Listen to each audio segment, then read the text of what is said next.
My big kids had a sleepover at my mom and dad's last night, so I picked them up early this morning.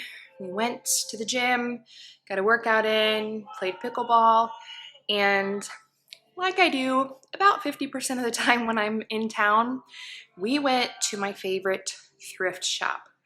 Now, when it comes to thrifting, I love thrifting. I love antiquing as well, but those are two very different things. And if you're a thrifter or an antiquer, you know what I mean. So when I think of going antiquing, I'm thinking of curated collections of antiques, not junk. This is stuff that somebody has picked through, like thrift shops or auctions, and yeah, curated a collection of antiques.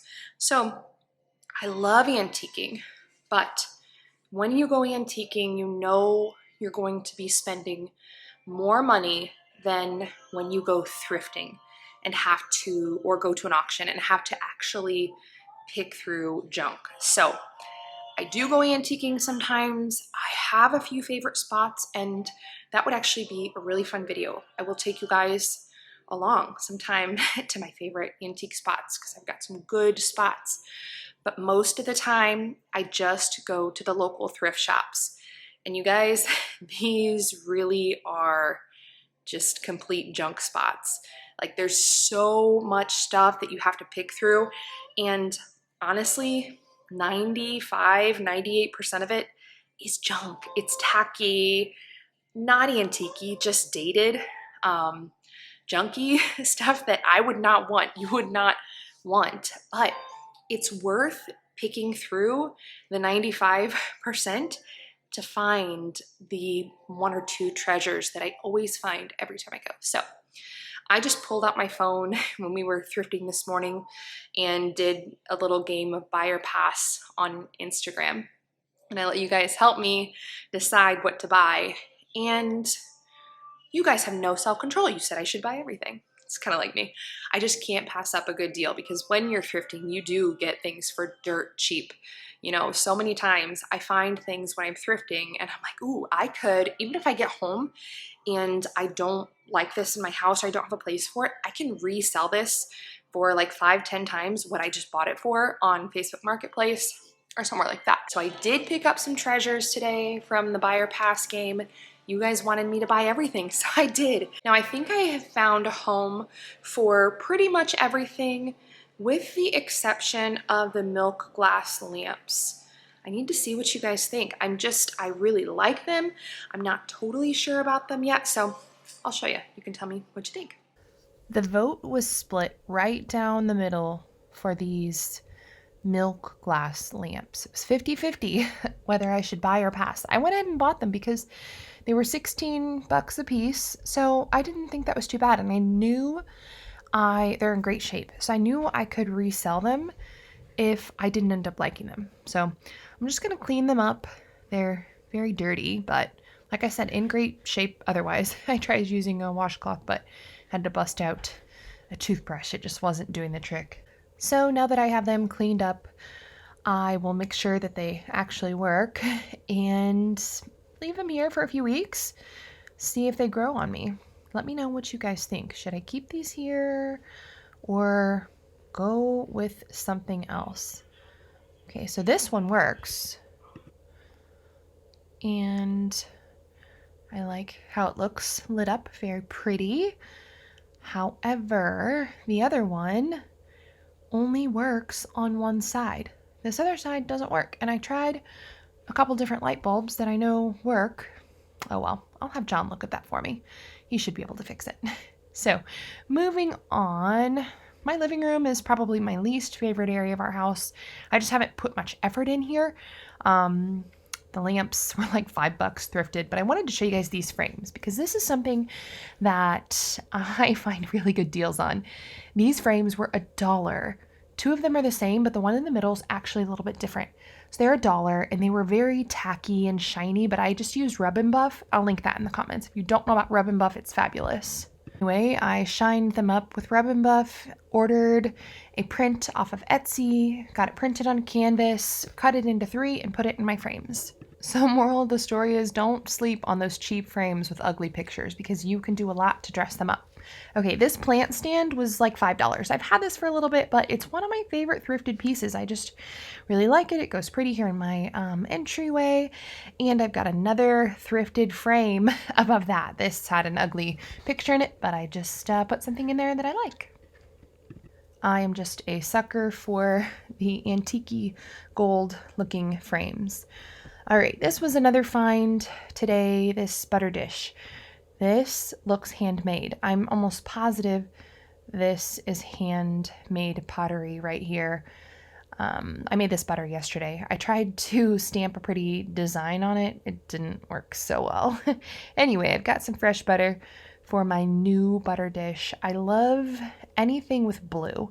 Got lots of blue in my kitchen, so anytime I find something that's handmade or vintage or antique, and it's got pretty shades of blue, then, I usually buy it. I actually recorded a whole video yesterday of just, taking my milk for the day and making lots of stuff. I made a bunch of butter, I made cheese, and I was going to post that this week, but you guys wanted to see my thrift haul instead, so I'll be sharing my dairy video next week. Now, this next find is so cute. I really love this little candlestick holder. It says, it's very pretty. It says made in Holland on the bottom. It looks somewhat older. This will be a pretty piece to keep here in the kitchen for early in the morning because I don't like turning my bright lights on first thing in the morning. I've told you guys I get up really, really early and it's just unnatural. I don't like unnatural light anyway that much, so it's unnatural to me to have really bright lights on that early in the morning. So this is just going to live on my counter, I believe.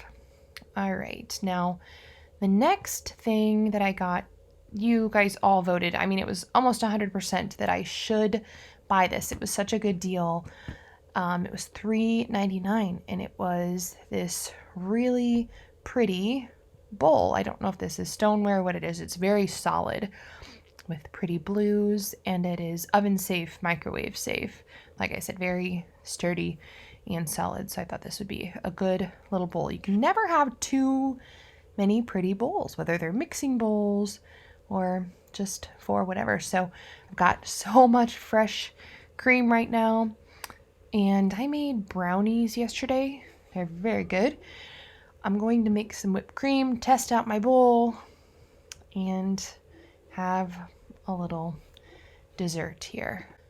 Fresh whipped cream made with fresh cream is really, really good. It's just so simple. One of my favorite things. Just a few ingredients. You don't need to do the powdered sugar. If you're trying to stay away from sugar, you can just do maple syrup or honey or something like that. But I just put a little powdered sugar in here, a little bit of vanilla, a little salt, and that's it.